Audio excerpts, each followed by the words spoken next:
En este video vamos a desarrollar hepatitis viral.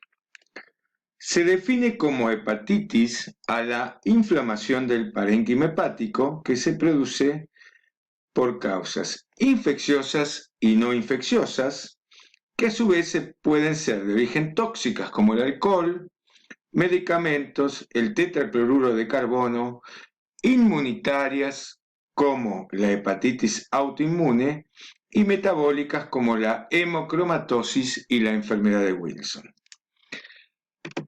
Dentro de las infecciosos, los virus denominados hepatotropos juegan un rol fundamental por su frecuencia y sus distintos aspectos clínicos y evolutivos.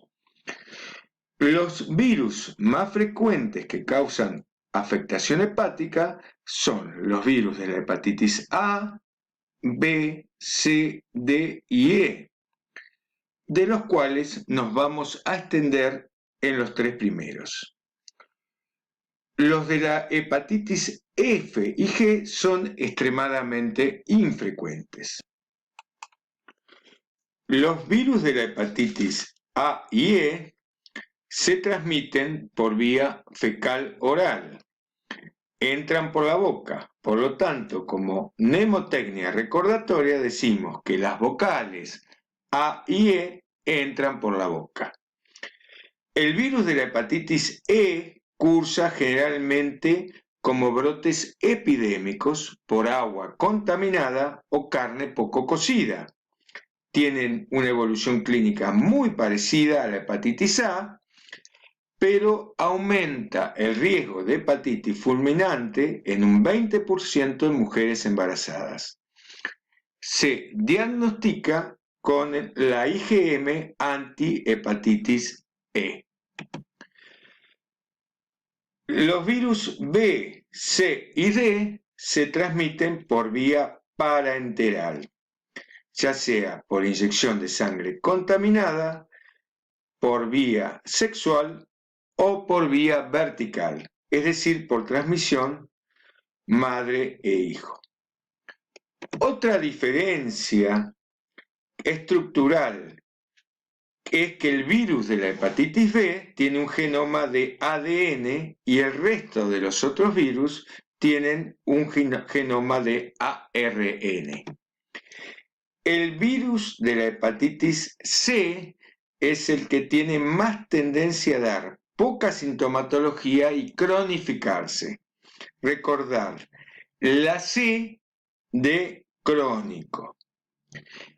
La hepatitis D tiene un material genético defectuoso y no puede infectar por sí solo el hígado. Por lo tanto, necesita de la ayuda de la hepatitis B para su expresión. Da lugar a una hepatitis más severa y su marcador es el anti-HDV. Con respecto a la evolución, en términos generales, podemos decir que la hepatitis A tiene una curación del 99% y raramente una falla hepática aguda. En la hepatitis B vemos forma aguda con resolución variable entre el 40 y 50%, estado de portador crónico o la evolución hacia la cirrosis. Y en la hepatitis C tenemos una curación espontánea en el 20 al 40% y un progreso a hepatitis crónica en más del 50%. En síntesis, en la hepatitis A y E, el contagio es fecal oral, la evolución clínica es aguda y en general tiene una evolución benigna. En la hepatitis B y C, el contacto es sexual por sangre o drogadicción endovenosa, son formas crónicas con tendencia a la cirrosis y al hepatocarcinoma. Las manifestaciones clínicas aparecen en la etapa aguda de la enfermedad. Por lo tanto, son causadas fundamentalmente por los virus A, B y E, y raramente se producen por el virus C. La presentación clínica está dada por síntomas generales como fiebre, malestar general, astenia, anorexia, náuseas y vómitos. Después tienen hepatomegalia dolorosa y la tríada clásica característica que es ictericia, coluria e hipocolia. También tenemos una elevación de las transaminasas por encima de 10 veces y una disminución de la concentración de protrombina. Tenemos que saber que la infección puede ser asintomática en un 50% de los pacientes.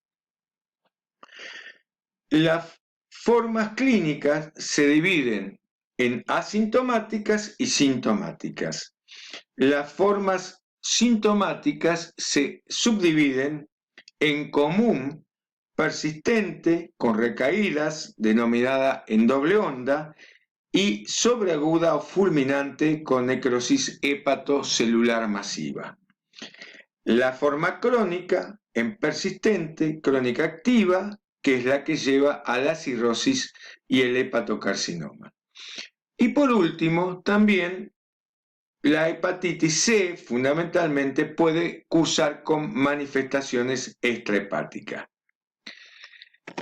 La hepatitis A es la que más manifestaciones clínicas produce y cursa clínicamente con 4 fases. Después de un periodo de incubación de 30 días, aparece la fase prodrómica, que dura entre 14 y 21 días, seguida de un periodo de estado o fase ictérica, que dura días o semanas, y por último, la fase de recuperación. La fase prodrómica tiene síntomas generales como fiebre, vómitos, anorexia, malestar general y dolor abdominal. En la fase ictérica o periodo de estado presenta hepatomegalia dolorosa, ictericia, coluria e hipocolia. Hay aumento de las enzimas hepáticas y de la bilirrubina.